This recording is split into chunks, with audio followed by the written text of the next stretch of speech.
किसी शहर के रेलवे स्टेशन पर एक भिखारी रहता था। वो वहां आने जाने वाली रेलगाड़ियों में बैठे यात्रियों से भीख मांगकर अपना पेट भरता था। एक दिन जब वह भीख मांग रहा था तो सूट बूट पहने एक लंबा सा व्यक्ति उसे दिखा। उसने सोचा कि यह व्यक्ति बहुत अमीर लगता है, इससे भीख मांगने पर यह मुझे जरूर अच्छे पैसे देगा। वह उस लंबे व्यक्ति से भीख मांगने लगा। भिखारी को देखकर उस लंबे व्यक्ति ने कहा, तुम हमेशा मांगते ही रहते हो, क्या कभी किसी को कुछ देते भी हो? भिखारी बोला, साहब मैं तो भिखारी हूँ, हमेशा लोगों से मांगता ही रहता हूँ, मेरी इतनी औकात कहाँ कि किसी को कुछ दे सकूं। लंबा व्यक्ति बोला, जब किसी को कुछ दे नहीं सकते तो तुम्हें मांगने का भी कोई हक नहीं है। मैं एक व्यापारी हूँ और लेन देन में ही विश्वास करता हूँ। अगर तुम्हारे पास मुझे कुछ देने को हो तभी मैं तुम्हें बदले में कुछ दे सकता हूँ। इतना कहने के बाद वह लंबा आदमी ट्रेन में बैठकर चला गया। इधर भिखारी उसकी कही गई बात के बारे में सोचने लगा। उस लंबे व्यक्ति के द्वारा कही गई बात उस भिखारी के दिल में उतर गई। वह सोचने लगा कि शायद मुझे भीख में अधिक पैसा इसीलिए नहीं मिलता क्योंकि मैं उसके बदले में किसी को कुछ दे नहीं पाता हूँ। लेकिन मैं तो भिखारी हूँ, किसी को कुछ देने लायक भी नहीं हूँ। लेकिन कब तक मैं लोगों को बिना कुछ दिए केवल मांगता ही रहूंगा। बहुत सोचने के बाद उस भिखारी ने निर्णय किया कि जो भी व्यक्ति उसे भीख देगा उसके बदले में वह भी उस व्यक्ति को कुछ जरूर देगा। लेकिन अब उसके दिमाग में यह प्रश्न चल रहा था कि वह खुद भिखारी है तो भीख के बदले में वह दूसरों को क्या दे सकता है। इस बात को सोचते हुए 2 दिन हो गए, लेकिन उसे अपने प्रश्न का कोई उत्तर नहीं मिला था। तीसरे दिन जब वह स्टेशन के पास बैठा हुआ था तभी उसकी नजर कुछ फूलों पर पड़ी जो स्टेशन के आसपास के पौधों पर खिल रहे थे। उसने सोचा, क्यों ना मैं लोगों को भीख के बदले कुछ फूल दे दिया करूं। उसको अपना यह विचार अच्छा लगा और उसने वहां से कुछ फूल तोड़ लिए। अब वह ट्रेन में भीख मांगने पहुंचा। अब जब भी कोई उसे भीख देता तो उसके बदले में वह भीख देने वाले को कुछ फूल दे देता। उन फूलों को लोग खुश होकर अपने पास रख लेते थे। अब भिखारी रोज फूल तोड़ता और भीख के बदले में उन फूलों को लोगों में बांट देता था। कुछ ही दिनों में उसने महसूस किया कि अब उसे बहुत अधिक लोग भीख देने लगे हैं।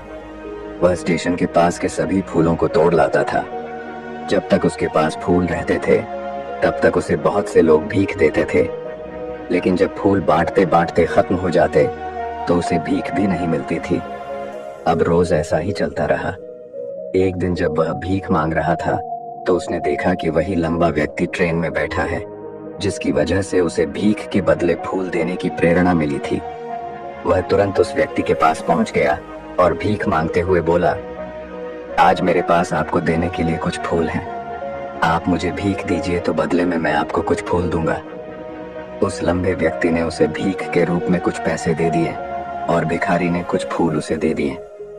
उस लंबे व्यक्ति को यह बात बहुत पसंद आई। वह बोला, वाह क्या बात है, आज तुम भी मेरी तरह एक व्यापारी बन गए हो। इतना कहकर फूल लेकर वह लंबा व्यक्ति अपने स्टेशन पर उतर गया।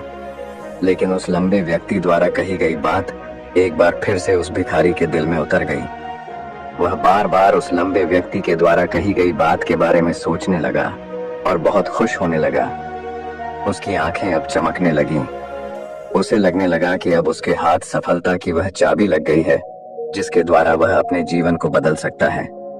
वह तुरंत ट्रेन से नीचे उतरा और उत्साहित होकर बहुत तेज आवाज में ऊपर आसमान की तरफ देखकर बोला, मैं भिखारी नहीं हूँ, मैं तो एक व्यापारी हूँ, मैं भी अमीर बन सकता हूँ।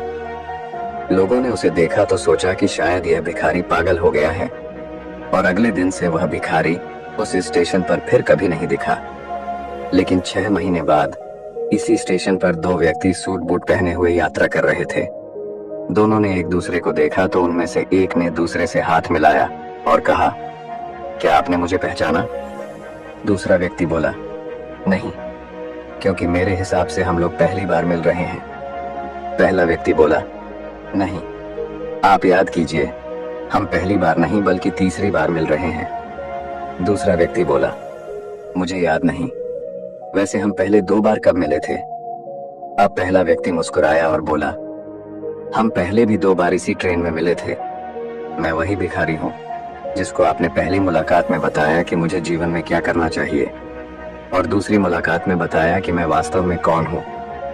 दूसरा व्यक्ति मुस्कुराया और अचंभित होते हुए बोला, ओह, याद आया, तुम वही भिखारी हो जिसे मैंने एक बार भीख देने से मना कर दिया था और दूसरी बार मैंने तुमसे कुछ फूल खरीदे थे। लेकिन आज तुम ये सूट बूट में कहाँ जा रहे हो और आजकल क्या कर रहे हो? तब पहला व्यक्ति बोला, हाँ, मैं वही भिखारी हूँ, लेकिन आज मैं फूलों का एक बहुत बड़ा व्यापारी हूँ और इसी व्यापार के काम से ही दूसरे शहर जा रहा हूँ। कुछ देर रुकने के बाद वह फिर बोला, आपने मुझे पहली मुलाकात में प्रकृति का वह नियम बताया था जिसके अनुसार हमें तभी कुछ मिलता है जब हम कुछ देते हैं। लेन देन का यह नियम वास्तव में काम करता है।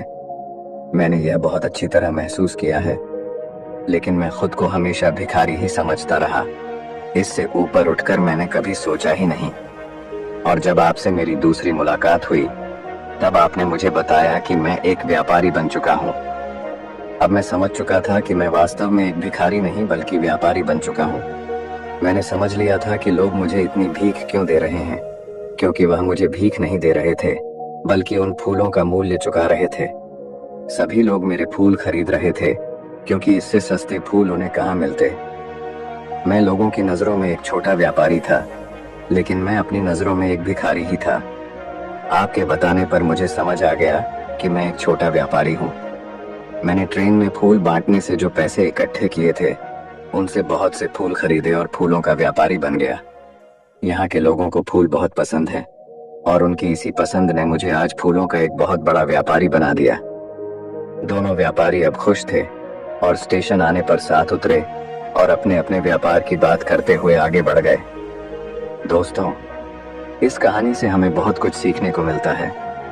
कहानी में लंबा व्यापारी गिव एंड टेक के नियम को बहुत अच्छी तरह जानता था। दुनिया के सभी बड़े व्यापारी इसी जीवन के नियम का उपयोग करके सफल हुए हैं। इस फॉर्मूले को उसने भिखारी को भी बताया। भिखारी ने इस प्राकृतिक नियम को अपना लिया और इसका असर उसके जीवन में साफ दिखाई देने लगा। उसने अपनी सोच बदली और उसकी जिंदगी बदल गई। यह कहानी हमें बताती है कि हम यदि अपनी सोच बदल लें तो कुछ भी हासिल किया जा सकता है। यदि हम खुद को छोटा समझते रहेंगे तो हम हमेशा छोटे ही बने रहेंगे। बड़ा बनने के लिए हमें अपनी सोच को बदलना होगा और खुद के बारे में बड़ा सोचना होगा। कहानी का सार यह है कि सफलता आपकी सोच में छुपी होती है। खुद का आत्मसम्मान जगाइए, अपनी सोच को बड़ा बनाइए और देखिए कैसे आप सफलता के शिखर पर पहुंच जाते हैं।